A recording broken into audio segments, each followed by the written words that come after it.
नमस्कार दोस्तों, आप सभी का विश्व भारती चैनल में बहुत बहुत स्वागत है। दोस्तों, आज हम आपके सामने बहुत ही ज्यादा महत्वपूर्ण जानकारी रखने जा रहे हैं और ये जानकारियां आपको किसी भी मेन स्ट्रीम मीडिया चैनल हो, न्यूज़पेपर हो, सोशल मीडिया चैनल हो, आपको कहीं पर भी ये जानकारियां उपलब्ध नहीं होंगी। देखिए, महाराष्ट्र में एक बहुत ही बड़े नेता माने जाते हैं भारतीय जनता पार्टी के, जिनके बारे में बताया जाता है कि वो प्रधानमंत्री यानी भारत के प्रधानमंत्री मोदी जी और भारत के गृह मंत्री अमित शाह जी के बहुत ही करीबी और नजदीकी माने जाते हैं। यानी उनके बहुत ही ज्यादा वो विश्वास पात्र हैं, उनके खास हैं। उन्हें प्रधानमंत्री मोदी जी का ब्लू आइड बॉय कहा जाता है। और जो भारत के गृह मंत्री हैं अमित शाह जी, उनके तो फैमिली मेंबर यानी परिवार के सदस्य उन्हें कहा जाता है। इस तरह की जानकारियां भारतीय जनता पार्टी और कई सारे सूत्रों से हमें प्राप्त हो रही हैं।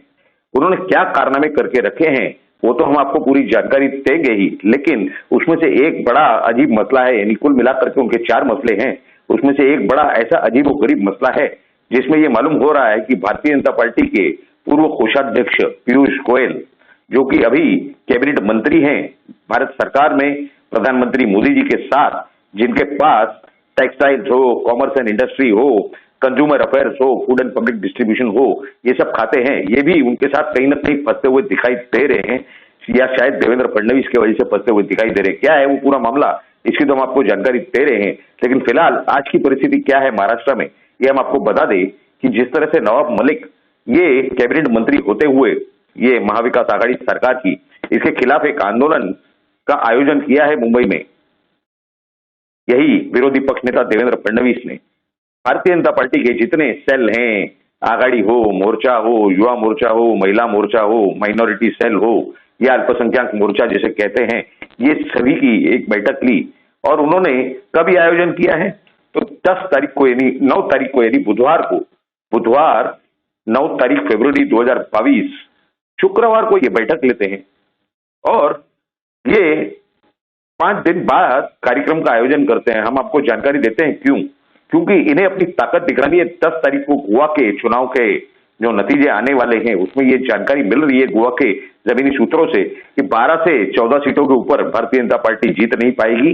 और ऐसे हालात में जो उत्पल पर्रिकर हैं, जो कि मूलभूत हैं गोवा में भारतीय जनता पार्टी के, यानी मनोहर पर्रिकर जी के सुपुत्र, उन्हें जिस तरह से दरकिनार कर दिया गया, उन्हें पार्टी की मेंबरशिप से रिजाइन करने को लगाया गया, यही देवेंद्र फडणवीस ने वो चुन करके आएंगे। उनके साथ 7 से 8 अपक्ष और साथ ही में बाकी जो वहां पर कांग्रेस के हों, राष्ट्रवादी कांग्रेस के हों, शिवसेना के हों या ये ममता बनर्जी के पार्टी के हों, ये सब मिलकर के सरकार बनाएंगे जिसके मुख्यमंत्री उत्पल पर्रिकर बनेंगे। इस प्रकार की जानकारियां वहां के जमीनी सूत्रों से, विश्वसनीय सूत्रों से प्राप्त हो रही है। और वो 5 साल भारतीय जनता पार्टी में प्रवेश नहीं करेंगे, इस तरह का उन्होंने पहले ही बयान दे दिया है विधानसभा के चुनाव के पहले। खैर, ऐसे हालात में, ऐसे माहौल में उसके एक दिन पहले ये अपनी स्ट्रेंथ यानी ताकत दिखाना चाहते हैं कि मुंबई में हमारे साथ कितने कार्यकर्ता हैं। कोई नहीं है, कुछ हजार लोग आपको मिलेंगे इसी जगह। अगर गोपीनाथ मुंडे, प्रमोद महाजन या कोई मूल नेता होते तो लाखों लोग जमा हो गए होते। तो 9 तारीख को बुधवार के दिन आपको अगर लाइव दिखाई दे टीवी पर तो ठीक है, वरना हम आपको उस दिन की जानकारी तो लाएंगे ही। वैसे 10 तारीख को दिवाली मनाई जानी है मुंबई में, खास करके इस विषय में उत्तर प्रदेश में जो चुनाव हो रहे हैं उसमें जो सीटों की बढ़ोतरी होगी भारतीय जनता पार्टी की, उस वजह से जो मूल नेता और मूल कार्यकर्ता हैं मुंबई और महाराष्ट्र में भारतीय जनता पार्टी के, वो दिवाली मनाने जा रहे हैं। और दूसरा, गोवा में जिस प्रकार की हार इन डुप्लीकेट नेताओं को मिलेगी उसकी वजह से भी दिवाली मनाई जाएगी। ये भी जमीनी सूत्रों से, हमें विश्वसनीय सूत्रों से जानकारी प्राप्त हो रही है। खैर, हम आते हैं आज के इस विषय पर। ये जो 4 मामले हैं देवेंद्र फडणवीस के खिलाफ जिसमें वो घिरते हुए दिखाई दे रहे हैं, पहला मामला ये बताया जा रहा है कि राष्ट्रवादी कांग्रेस के एक अनिल गोटे नाम के नेता हैं, उन्होंने आरोप लगाए हैं, एनफोर्समेंट डायरेक्टोरेट को एक पत्र लिखा है। क्या लिखा है? उन्होंने आरोप लगाया कि भारतीय जनता पार्टी को 10-10 करोड़ यानी 10 करोड़ और फिर दोबारा 10 करोड़ ये आरकेडब्ल्यू डेवलपर्स से मिला है। आरकेडब्ल्यू डेवलपर्स कौन है? तो राकेश कुमार वाधवान, ये ईडी के केस में अंदर है। बम ब्लास्ट 1993 में जो बम ब्लास्ट हुए थे उस पर दाऊद के खास राइट हैंड माने जाने वाले इकबाल मिर्ची, उनके ये पार्टनर बताए जा रहे हैं। कोई कॉमन डायरेक्टरशिप के हिसाब से, कुछ कंपनी के व्यवहार के हिसाब से, कॉर्पोरेट। और इन्होंने वो जो पैसे दिए हैं भारतीय जनता पार्टी को, देवेंद्र फडणवीस ने ये काम करवाया है। और उस समय के कोषाध्यक्ष पीयूष गोयल हुआ करते थे भारतीय जनता पार्टी के राष्ट्रीय कोषाध्यक्ष। यानी अगर ये पैसे देवेंद्र फडणवीस के द्वारा भारतीय जनता पार्टी को दिलाए गए हैं, तो भी इकबाल मिर्ची के बारे में हम आपको सबसे पहले बता दें कि इन्होंने कोई प्रॉपर्टीज इस इकबाल मिर्ची से खरीदी थी।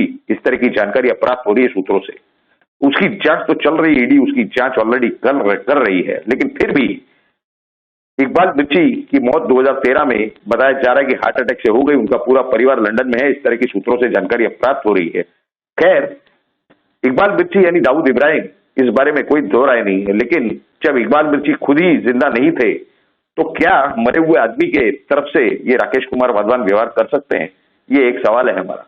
लेकिन क्योंकि इनके पास जो संपत्ति थी, यानी जो जमीनें या जो प्रॉपर्टीज इन्होंने इकबाल मिर्ची से खरीदी थी, उस मामले से बचने के लिए अगर इन्होंने देवेंद्र फडणवीस को अप्रोच किया हो, यानी खुद के लिए, इकबाल मिर्ची के लिए नहीं, तो उस मामले में भी पीयूष गोयल तकलीफ में आ सकते हैं। इस तरह से सूत्रों से हमें जानकारी प्राप्त हो रही है, विश्वसनीय सूत्रों से। तो ये देखना है कि क्या ये देवेंद्र फडणवीस के चक्कर में वो कहा जाता है, कहावत है कि गेहूं के साथ गुण भी पिस जाता है, वैसा कुछ प्रकार होता है या नहीं होता है, इस पे तो हमें आगे चल के मालूम होगा सही सही समय पर। दूसरा मुद्दा, एक नया मुद्दा आया हुआ है। इसके सिवा और दो मुद्दे हम आपको बताएंगे कि क्या ये देवेंद्र फडणवीस कैसे कैसे गिरते चले जा रहे हैं। एक मुद्दा तो पार्टी के अंदर से ही आया है। ये बताया जा रहा है कि 2020 में जब ये कोविड का जो ये पूरा संक्रमण हुआ, पेंडेमिक, उस लॉकडाउन के दौरान भारतीय जनता पार्टी के मूल कार्यकर्ताओं को, सभी कार्यकर्ताओं को एक आह्वान दिया गया था भारतीय जनता पार्टी की तरफ से, जो दिया था देवेंद्र फडणवीस ने।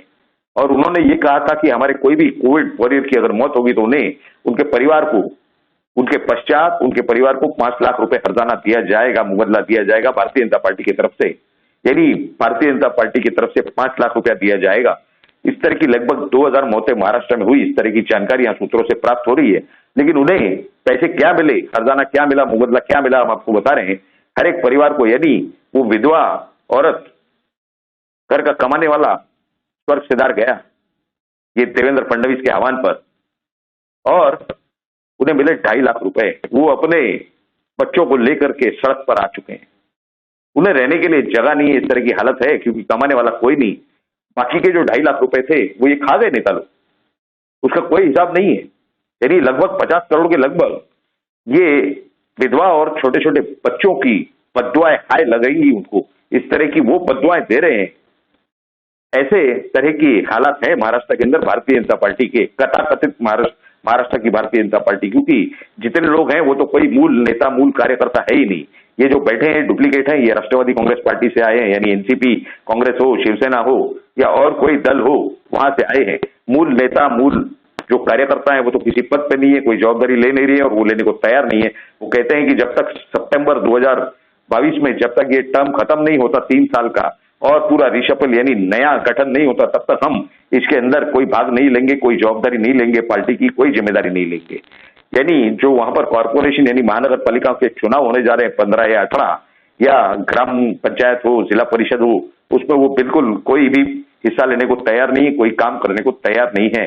ये जो नए नए बैठे हैं ये तो अपने ही घर के 2-5 वोट भी नहीं डलवा सकते भारतीय जनता पार्टी के लिए अपने घर से उतार करके, तो बाकी जनता के और मतदान लाना जनता से वो तो अलग ही बात है। तीसरा मसला क्या है? तीसरा मसला ये है कि 25 फरवरी को ये बताया जा रहा है कि बंड गार्डन पुलिस स्टेशन पुणे में एक एफआईआर रजिस्टर हुआ। आईपीएस ऑफिसर है रश्मि शुक्ला जो सेंट्रल डेपुटेशन पर हैं, उनके खिलाफ। और क्या है वो मामला?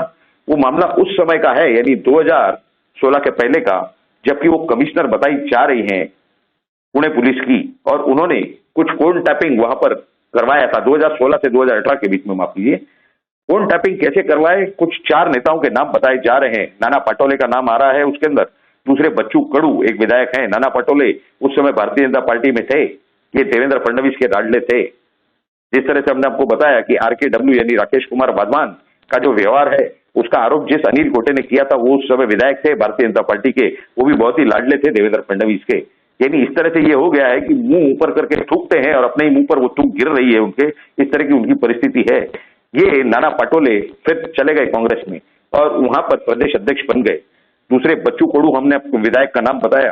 तीसरे जो है वो एक देशमुख बताए जा रहे हैं, और चौथे एक संजय काकड़े। इनके मोबाइल नंबर सर्वेलेंस में रखे गए। 60 दिनों से ज्यादा, जबकि नॉर्मली परमिशन लेने के बाद गृह मंत्रालय से, यानी गृह मंत्री से, उस समय के गृह मंत्री कौन थे? तो यही देवेंद्र फडणवीस थे, मुख्यमंत्री थे, उन्होंने चार्ज रखा हुआ था खुद के पास।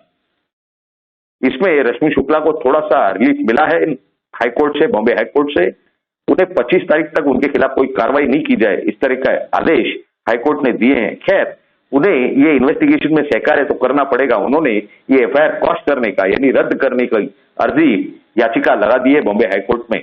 खैर, अगर इसमें प्रथम दर्शनीय जो जानकारियां, जिस तरह से आरोप किए जा रहे हैं कि नंबर नेताओं के और नाम कुछ ड्रग डीलर्स के बताए जा रहे हैं, ड्रग डीलर्स थे या नहीं थे, बनावटी नाम है, क्या है, नहीं है, ये तो जानकारी रश्मि शुक्ला को ही, महाराष्ट्र की पुलिस को, पुणे की पुलिस को देनी पड़ेगी। चौथा नया मामला सामने आया है मुंबई के वर्दी पुलिस स्टेशन में। ये बताया जा रहा है कि एक केस दर्ज हुआ है पिछले कुछ दिनों में, जिसमें ये बताया जा रहा है कि विश्व प्रवक्ता, माफ कीजिए, शिवसेना के प्रवक्ता संजय राउत और दूसरे एक नेता बताए जा रहे हैं जो उस समय, यानी 2019 के पहले देवेंद्र फडणवीस की सरकार में मंत्री रहे, एकनाथ खड़से, ये दोनों के फोन टैप किए गए।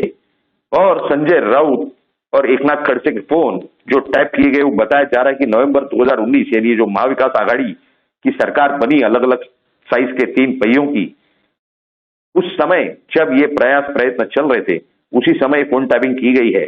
उस समय भी मुख्यमंत्री देवेंद्र फडणवीस थे, गृह मंत्री का कार्यभार उनके पास था, चार्ज उनके पास था। यानी ये सब चीजों में उन्हें कहीं आरोपी नहीं बनाया गया। जिस तरह से आपने देखा होगा कि नारायण राणे के बेटे नितेश राणे हो, किरीट सोमैया के बेटे नील सोमैया हो, इनके खिलाफ कोई एफआईआर दर्ज नहीं किया गया।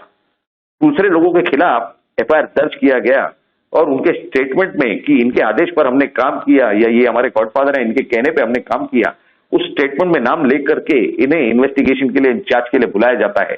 जिसमें जब इन्हें डर लगता है कि इन्हें गिरफ्तार नहीं किया जाए, हाईकोर्ट जाते हैं, सेशन कोर्ट जाते हैं, फिर हाईकोर्ट जाते हैं, फिर सुप्रीम कोर्ट जाते हैं, तो वहां बताया जाता है कि आप तो आरोपी नहीं हूं, आपको किस बिना पर एंटीसिपेटरी बेल दी जाए। तो ये टेक्निक, ये तरीका, ये भलीभांति समझ चुकी है इस महाविकास आघाड़ी की सरकार के, ये सब समझ में आ गया है।